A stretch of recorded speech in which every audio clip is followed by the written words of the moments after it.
ஆகாய நட்சத்திர மண்டலம். பூமண்டலம், வாயுமண்டலம், மேகமண்டலம், சூரிய மண்டலம், சந்திர மண்டலம், நட்சத்திர மண்டலம், சத்தியலோகம் முதலியவை இருப்பதைத் தவிர பிரத்யேகமான சூரிய மண்டலம், நட்சத்திர மண்டலங்கள் காண்கிறோம். அஸ்வினி முதலிய நட்சத்திரங்களும் அபிஜித், துருவன், சப்தரிஷி, அருந்ததி, நவகிரகங்கள் இவைகள் போக மற்ற நட்சத்திரங்கள் யாவை? அவை அவ்விடம் இருப்பன. அங்கிருந்து உதிரும் நட்சத்திரங்கள் எவை? ஆகியவை சித்தர்கள் நோக்கம்.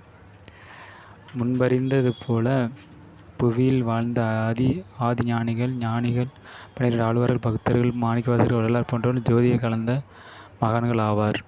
அதில் சிற்றின்பம் பேரின்பம் நான் பார்க்க போகிறோம். இன்பம் மிகுந்தவிடம் சுடுகாடு வென்றுடைத்த துன்பம் வெகு தொல்லை.